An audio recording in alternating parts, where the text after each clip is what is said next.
어떤 존재라고 그랬어요? 소중한 존재. 이걸 믿으라는 거예요.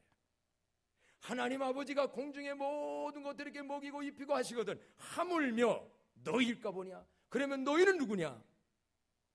하나님은 누구냐? 그런직이라는 말은 하나님과 너희와의 믿음의 관계를 확신하라. 한번 따라합시다. 믿음의 관계를 정립하라. 확신하라. 자, 물어보겠습니다. 아동부? 네, 하지. 아동부? 여러분의 영혼의 아버지는 누구예요? 하나님 여러분 아버지예요? 그럼 여러분은 누구예요? 하나님의 아들, 딸이에요? 자녀예요? 중고등부도 믿어요? 중고등부 믿으면 아멘. 믿어요? 중고등부가 어떻게 목소리가 더 적어진다? 바로 이 얘기예요. 여러분은 하나님을 누구라고 부르십니까? 누구라고 부르십니까? 하나님 관계가 어떻게 됩니까? 아버지 맞습니까? 근데 이렇게 하나님 아버지에 대해서 자신이 없어. 하나님 아버지가 창피합니까? 즉 뭐냐? 그런즉 이 말은 뭐냐면 너에게 있어서 하나님이 너희 아버지 아니냐? 너는 하나님의 자녀 아니냐? 그러면 그 좋으신 하나님께서 무엇을 먹을까 입을까 마실까 인간의 기본적인 것은 주실 줄로 믿으라 이 말이에요. 그분과의 믿음의 관계가 확실해지면 세상 근심 걱정이 적어질 줄로 믿습니다. 없어질 줄로 믿습니다.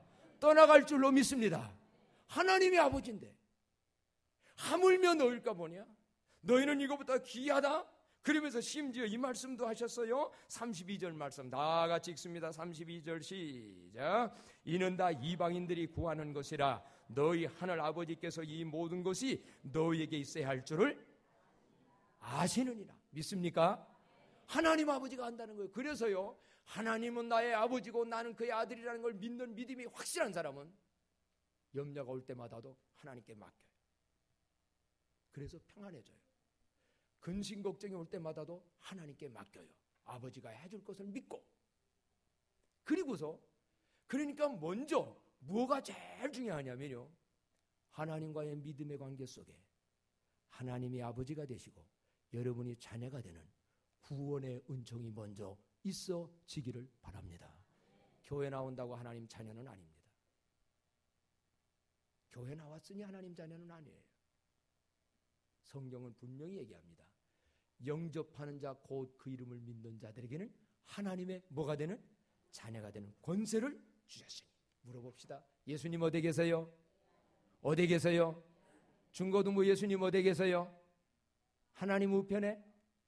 여러분 마음속에 영접했어요? 그러면 여러분은 하나님의 아들, 딸이에요. 예수님이 내 안에 계신가 한번 확인해 보세요. 그래야 하나님하고 나하고 축복의 통로가 열리는 거예요. 기도 아무나 할 수 있지만 아무나 연결되는 건 아니에요. 하나님의 아버지인 줄 알고 내가 자녀인 줄 알고 그분과의 믿음의 전화줄이 연결되듯 전파가 서로 연결되듯 믿음의 관계가 되어지면 기도할 용기가 생기고 기도하다 보면 근심 걱정은 사라지고 하나님이 이 모든 걸 더해주는 축복 우리에게 와줄 줄로 믿습니다. 그런데 신기한 것은요, 하나님과의 아버지와 아들과의 믿음의 관계가 정립되면 기도가 닮아집니다. 옛날에는 무엇을 먹을까, 무엇을 마실까, 무엇을 입을까, 세상이 얼마나 더 좀 세상 거 했는데요, 이상하게 하나님이 누군지를 알면 내가 누가 믿음의 관계가 되면 기도가 새로워져. 무엇을 구하느냐? 그의 나라와 그의 의를 구한다는 거예요. 그의 나라와 그의 의가 뭡니까? 그의 나라는 하나님의 나라예요. 하나님의 나라를 구해요. 하나님의 나라는 어떤 것인가? 많은 사람들이 생각할 때 언젠가 내가 살다가 꼴끄닥 하고 죽으면 내 영혼이 가는 하나님의 나라. 그거 아주 중요해요. 물어보겠습니다. 여러분은 사시다가 만약에 오늘 저녁이라도 이 세상을 떠난다면 여러분의 영혼이 하나님의 나라가 들어갈 확신이 서 있습니까? 그러면 대단한 겁니다. 하나님의 나라, 천국에서 영원히서는 하나님 나라 있습니다. 그곳 가야 합니다. 저는 지난 주간에 아주 기쁜 시간이 있었어요. 왜냐하면 윤한보 씨라고 저기 할머니 남편 되시는 분, 오랜 세월 저도 20몇 년 동안 살면서 깊은 관계가 될 수가 없었어요. 그런데 이번에 연세도 많으시고 편찬되고 찾아가셔서 얘기했어요. 할아버지, 이 세상 떠나면 새 세상이 옵니다. 이제 이 세상 떠나면 사람은 영혼이 있는데 천국 가야 되는데 그 예수님 마음에 믿고, 예수님은 이러이러한 분인데 영접하면 구원받습니다. 그 예수님 믿고 사실까요? 그랬더니 유식한 말을 하시더라고요. 뭐냐? 세상이 변하는데 내가 광명시의 유림의 대표였어. 유림 있잖아요. 여러분 다 아시다시피 윤한보씨 유림의 대표되는 분이에요. 근데 이제 새로운 시대에 새로운 세계가 온다니 생각을 바꿔야지. 예수님 믿겠습니다. 이해하시고 그분을 마음속에 영접기도 다 따라하고, 그래서 하나님의 아들 됐어요. 할렐루야. 나는 언젠가 3일 뒤에 돌아가실 어느 한 분을 놓고 똑같은 얘기를 했어요. 천당이 어디 있냐? 천당에 만약에 없으면, 하나님의 나라 천국이 없으면 예하고 믿고 그냥 가서 없어도 손해볼 거 없지 않느냐. 예하는 한마디에, 영접하는 한마디에 구원받습니다 했는데 운명하기 직전까지 결국 그걸 안 하더라고.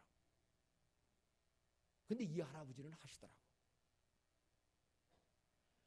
그의 나라와 그의 일을 구한다. 1차적인 것은 내가 이 세상 떠날 때 내 영혼이 하나님 나라 천국 가는 거, 이게 얼마나 중요한 것을 예수 믿는 거예요. 이 자리에 온 여러분들은 다 믿었고 혹시라도 교회만 나왔다면 그 예수님을 구주로 믿고 영접해서 하나님의 아들도 되고 언제 죽어도 영원히 천국에서 영생복 나가는 그 축복 받으시기를 바랍니다. 그런데 하나님의 나라는 그것만이 아니에요. 죽어서만이 아니라 지금도 하나님의 나라는 뜻은 뭐냐면 하나님이 통치하는 것이 하나님 나라예요. 하나님에 의해서 다스려지는 것이 하나님 나라예요. 그렇다면 우리는 그의 나라를 구할 때 하나님 나라가 임하게 해주세요. 주기 돌 때마다 기도해요. 제1차적으로는 여러분의 마음이, 내 심령이 하나님이 성령이 다스리시는 하나님의 나라가 되기를 기도하는 여러분 되기를 바랍니다. 여러분의 마음은 지금 누구의 나라입니까? 하나님이 통치하고 계십니까? 내가 주인이 돼도 통치합니까? 세상 마귀가 통치합니까? 어떤 사람 하나님 나라 되지 않으면 마음이 지옥입니다. 시기, 질투, 미움, 두려움, 염려, 이걸로 꽉 차 있는 지옥입니다. 그런데 먼저 그의 나라가 뭐냐? 하나님 나라가 다른 데는 고사하고 내 마음에 이루어지게 하소서. 주님이 나를 다스려 주옵소서. 그럼 하늘 심령 천국이 이루어져요. 두 번째, 하나님 나라는 확장되어져 가는데 우리의 가정이 하나님 나라가 되게 하소서. 엄마, 아빠, 동생 모두가 예수님 믿고 하나님 중심적으로 살아서 서로 용서가 있고 사랑이 있고 이해가 있고 섬김이 있는 화목한 가정, 이런 하나님 나라가 이루어지기를 먼저 기도하고 애쓰고 이루어지면 이 모든 것 더해준다는 축복은 자동적으로 와줄 줄로 믿습니다. 그래서 보면요, 삶의 우선순위를 정할 때 잠언 15장 16절에 보니까 가산이 적어도 여호와를 경외하는 것이 크게 부하고 번뇌하는 것보다 나으니라. 채소를 먹으며 서로 사랑하는 것이 살찐 소를 먹으며 서로 미워하는 것보다 나으니라. 오늘 무슨 얘기요? 먼저 그의 나라와 그의 의를 구하는 것은요, 하나님의 나라가 내 마음에, 우리의 가정 속에, 또 다르게는 뭐냐? 이 땅에 한 사람 한 사람이 예수님 믿어서 하나님의 다스림을 받는 사람들이 많아져서 이 세상이 다 하나님의 나라, 구원받은 나라로 바꿔지는 거, 이게 그의 나라를 구하는 거예요. 그래서 우리는 전도도 하는 거예요. 그래서 우리는 다른 사람 예수 믿으라는 거예요. 여러분, 하나님의 나라를 소중히 여기고 그 하나님의 나라가 내 안에, 우리 안에, 너희 가운데 이루어지도록 기도하고 애쓰고 힘쓰는 우리의 삶들이 되어지기를 바랍니다. 그리하면 이 모든 것 더해준대요. 말씀만 설명한다면 그의 의는 뭔가? 하나님의 의를 따라 살라는 거예요. 어떤 분이 이런 재미나게 표현을 하더라고요. 먹고 사는 걸 밥이라고 하고 하나님의 의를 진리라고 한다고 하면 진리와 밥, 무엇을 우선순위에 둬야 될까요? 무엇을 우선순위에 둬야 됩니까? 돈과 밥이에요. 진리가 하나님의 의인데 뭐를 먼저 두시겠습니까? 왜 이렇게 확신들이 없습니까? 밥이요, 진리요? 진리입니까? 세상 사람은 이러던데 진리가 밥 먹여주나? 진리가 밥 먹여주냐? 그래서 뭐라고 합니까? 돈이 먼저라고 하잖아요. 돈 소중한 거예요. 그래서 많은 사람들이 양심이고 옳은 거고 정직이고 필요 없어. 우선 잘 먹고 잘 사는 게 중요하지 않냐? 밥이 중요하지. 진리가 밥 먹여주냐? 근데 여러분 아십시오. 진리가 밥 먹여줘요. 우리 중고등부 학생들, 청년들 하나님 앞에서 의로운 사람이 되고 하나님 두려운 줄 알고 의롭게 살게 되는 사람은 점점 잘 되는 축복이 임할 줄로 믿습니다. 이거 버리고 돈만 우선이고 세상에 재밌는 것만 우선이고 세상 것 좋다고 쫓아가면 순간은 되는 것 같은데 인생 멀리 가다 보면 그것 때문에 망해요. 재물이 중요해요. 돈 있어야 살아요. 그러나 우선순위는 돈보다 더 중요한 게 있는데 그게 뭐냐? 하나님의 의예요. 하나님의 나라예요. 더 귀중한 것은 뭐냐면 하나님 섬기는 거예요. 여러분 다 중요하지만 삶의 우선순위 어디다 둘까? 한마디로 말한다면 하나님 섬기는 일을 최우선으로 삼아가는 삶들이 되어지기를 바랍니다. 하나님 섬기는 일.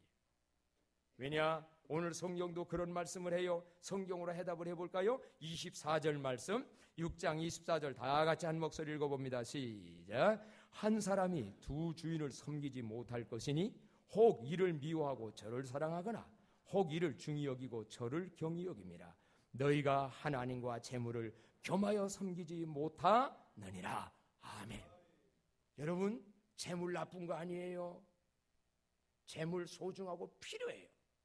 그런데 이거보다 하나님과 재물 두 것이 있을 때는 둘을 겸하여 못 섬긴대요. 왜? 똑같을 수가 없어요. 그래서 성경은 한마디로 뭐냐? 하나님을 최우선에 둬라. 하나님 섬기는 일을 최우선에 둬라. 그리하면 이 모든 것을 너희에게 믿겠습니까? 믿으시기 바랍니다. 그래 되면 이 모든 것 더해주는 축복이 임한다 이 말이죠. 아둥구하고 한번 그런 재미있는 표현을 해봐도 좋겠어요. 옷하고 먹는 빵 음식하고 우리하고 목숨이 있다고 하면 목숨. 자 아동부 옷이 있어요. 먹고 사는 빵이 있어요. 목숨이 있어요. 셋 중에 뭐가 제일 귀중해요? 목숨. 그렇지. 빵보다 이거보다 당연히 목숨